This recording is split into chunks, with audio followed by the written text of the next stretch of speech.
Thank you so much. Okay, so the reason, thanks again. The reason again to bring these maps and even to make a point of bringing them back as part of what's going on here is to now talk about what these maps are, where they come from. How did we get a map of Mande? What does this even mean? Any guesses? Would you pass me the computers? Or actually, probably I would need to. Google. Entering the code. Aha, we're on. We're live. Sure, a stool would be perfect. Thank you. How do you get a map of Mande? Any guesses? From the early African empires. Well, yes, but I mean the old political borders just don't exist anymore. Yeah, but how did those people? I mean, of course you can find it on the internet, but how could you? Language. So this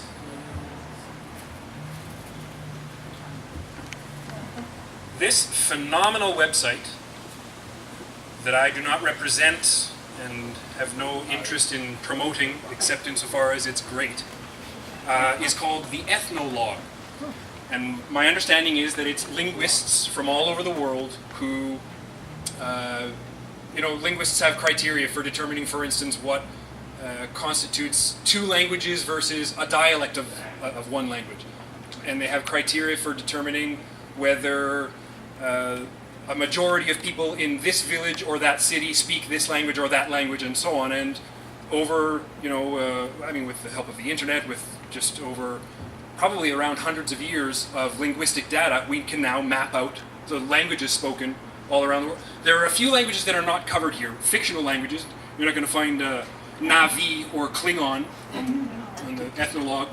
And invented or there's a term for it, but the kind of languages like, what's the UN language? Esperanto, exactly. You're not going to find Esperanto on here. These are living, actual languages. And they even give data on approximately how many speakers of these languages remain. Okay, so this is just the home page.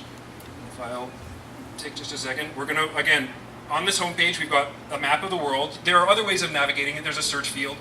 But you can click on Africa, which I had done previously. We were connected, but I just thought it would be safer not to try and do it live. Again, now we've got the region, so we can go West Africa.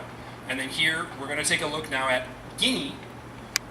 On the maps that you saw here,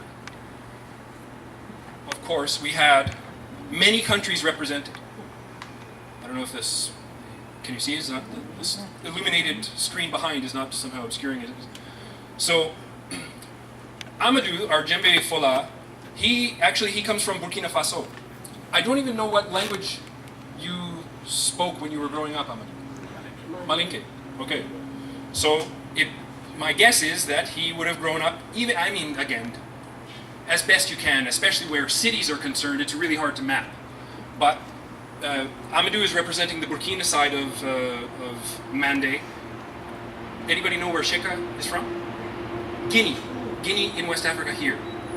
So all of these things, yes, we had a mention earlier of that all of the languages date back to the 13th century burgeoning empire, which, I don't want to get too much into it, but kind of grew out of the gold and salt, the trans-Saharan gold and salt trade.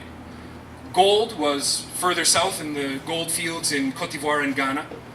The traders in the north, at the time that, during the Renaissance, when the Europeans were coming out of the Dark Ages, and there was a burgeoning commerce in Italy and that sort of spread to other parts of Europe, they needed gold to mint the new coins that would support their new economy. And so they would send traders, or the traders saw that and said, hey, we'll do this for you. They crossed the Sahara Desert because they knew the routes. They had already been trading in salt. They knew the routes. They passed through Mande. The Mande, again, I'm grossly overgeneralizing here. I encourage you to conduct your own research, but as a generalization, they would have passed through Mande. The Mande peoples would have said, okay, by all means, you know what, pass through our lands, or you wait here, we'll go get the gold and we'll tax you for it. Or, yep, you pass through our lands, but every time you pass through our lands, we're going to take a bit of a tax from you. And so, in so doing, the empire grows and grows and grows. Again, it's a generalization, and there are all sorts of other factors involved, but that's one of the features. And the heart of that empire was right here, where Guinea and Mali meet. So you can see even that the map looks like it's sort of spread out from a central point here. The two pieces that we played in the beginning, they kind of represented Mandate generally. The two pieces that we just played, they represented Guinea. Now, the second of the pieces that we played, Guinée-Bérécé, that in fact, I'm going to zoom in one. Oh, we're already there. So this now is the language map of Guinea. And again, probably the colors you won't be able to see. Yeah, so you can see the lighter color here, these are the Mande languages. The green color here, these are Atlantic languages. And off on this corner, we have a branch of Mande called, and it's a branch that's. Let me come up with an analogy. Mande is not a single language; it's a group of languages. In much the same way that, say, the Germanic languages is a group of languages, a language family, or the Romance languages. So, kind of in the same way that you have French and Spanish and Italian and Portuguese and Catalan and Romanian, in fact, is a Romance language, and speakers of, and even Italian, the word Italian. There are lots of different languages that are spoken in Italy that are, to a certain extent, not even really mutually intelligible, but we consider it to be Italian, sort of academically these days. But I think it's Tuscan that if you learn it, if you go to, like, if you get the Berlitz language, and you're really learning Tuscan. In the same way that Italian is just a bit different from Spanish, which is just a bit different from Portuguese, but there you can I mean, when I went to Italy with my French and Spanish, I could communicate with the Italians. So similarly, we've lost our.